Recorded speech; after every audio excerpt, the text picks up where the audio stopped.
Rev up your engines!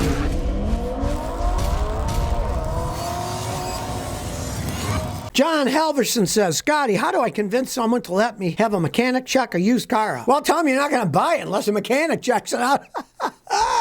But if he doesn't trust you, say, well, you drive it. Here's my mechanic over here. We'll go over there and you can watch, right? I don't care if people watch when they're buying a car and the owner's standing over. I just go to the owner and say, look, you don't have to say anything. I'm a mechanic. I check out cars. So if you tell me something, it's going to go in one ear and out the other. I'm not even listening. I'm actually spending all my time analyzing the car. So if they don't walk, they're probably hiding something. Anybody honest is going to say, fine. Now, a lot of people, I don't trust her. Let him come. A mechanic doesn't care. I don't care if somebody's there while I'm checking out the car. I have no relationship to the person selling you the car. I don't care if they hate me because I say, don't buy it, it's a junker. I don't care. So if they don't walk, just walk. George Strobel says, Scotty, what's your opinion on the new Tundra? Have they held up so far? Thanks. They have had some problems with some of their turbos. They've had a few problems here and there. But to me, it's a big mistake by Toyota. They're no longer putting V8s. They're putting in the V6 with twin turbos. They eventually wear out. They cost a fortune to fix. They put extra air compressed in the engine. They wear out faster. That's just a pure fact. Any engineer will tell you a turbocharged engine and the turbocharged will not last as long as non-turbocharged, normally aspirated cars, right? Maybe they could have made it an option that you could still get the V8, but they didn't want to. But I think that's a mistake on their behalf. It's a big vehicle with a V8. You want power, you want to pull. I've seen them with 500,000 miles. They're still towing 10,000 pounds. They're running fine. I think it was a mistake doing that. Time will tell how these things last because, they've only been out for a year. But I don't like the idea of it. Fahim A. says, Scotty, what do you think of Kias and Hyundai's 2014 to 2018? Some of the worst vehicles ever made. Their engines blowing up, transmissions going out.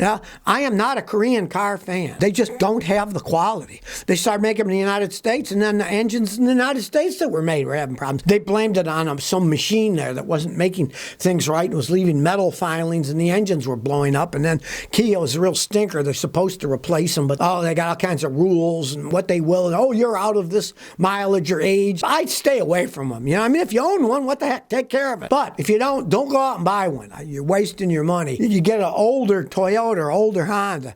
It's 2-3 times the car that the Korean cars are. Next one says, how do I minimize engine transmission wear on my Toyota? Well, I'm doing deliveries in my personal car. Well, here's the thing. The worst thing on earth for a vehicle is to keep turning it off, turning it on, turning it off, turning it on. You're going to be doing deliveries all the time. Get yourself an extra key so you can leave the vehicle running and then lock the car with a key so you don't keep turning it on and off and on and off. That is going to wear your car out. That's why you see the big trucks, they're delivering stuff. They leave the engines running. They don't want to keep turning them on, turning them off, turning them on, turning them off. Now, if you do a lot of stop and go deliveries, the main thing you want to do is you want to use full synthetic oil and change it every 5,000 miles or once a year. And you're probably going to do a lot more than, once a year if you're doing deliveries. Stop and go wears it out. If you're delivering cross country where most of your travel is on the highway, well, then you can push it up even 10,000 miles because there's hardly any wear on the highway.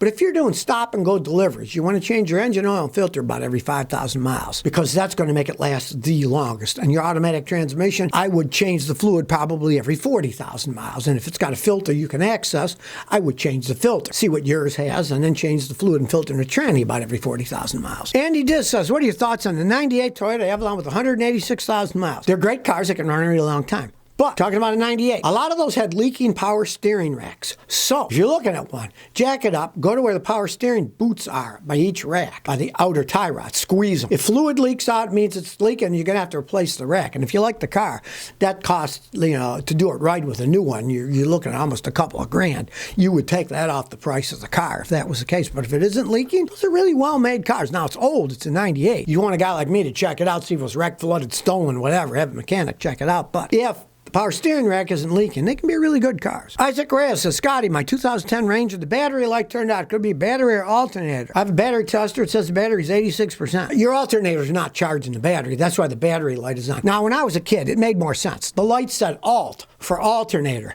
meaning when it comes on, your alternator's not charging, right? But people are stupid nowadays, so they have a battery light instead. I don't know why they put a battery light. They should have an alternator light. When that light comes on, it means the alternator is not charging the battery correctly. Now, it could be a bad battery and a bad alternator, but tester said it's 86%, so you need an alternator. The only other thing would be a wiring failure, where the wires aren't tight. So check the wires on the alternator, make sure they're tight, not corroded, all that stuff. Make sure all the wires on the battery, the big cables are tight and not corroded. But if they aren't, it's the alternator. In any auto parts store, they check them for free. Angel Guerrero says, Scotty, I'm looking to get a used 2018 and up Ford Expedition as a family SUV. What do you think? Well, they're big. They can fit a lot of people. There's only one thing. The Ford Expeditions are their higher level, right? So they got all the computer bells and whistles. It's a Ford, electronically, those things eventually break down. Now, if you don't care that the entertainment system isn't working perfectly or some of the power windows don't work, it'd be okay. But just realize, if you expect all the bells and whistles as they age to work, they won't.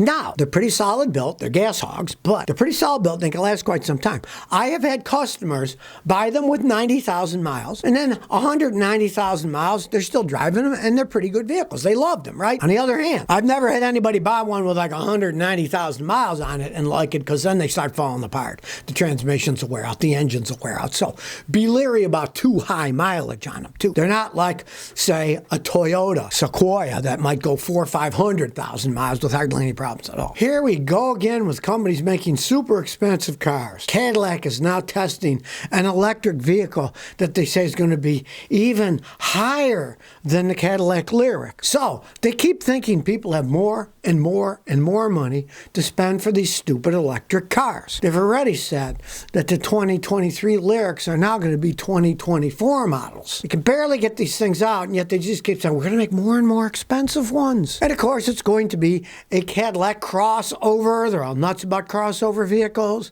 No mention on what they're going to cost, but since it's higher than the Cadillac Lyriq, well, it's going to be expensive. Considering that the Lyriqs are going to start at like 70 grand, they said, I guess they just think people have an endless supply of money to buy these electric, unproven vehicles. These companies are living in a fantasy world where they think people have an endless amount of money to spend, and they're going to make more and more and more expensive electric vehicles. Well, let's see what happens in the long run. They keep talking, GM, we're going to be the electric car company for everybody, blah, blah, blah. They just keep making more and more expensive ones.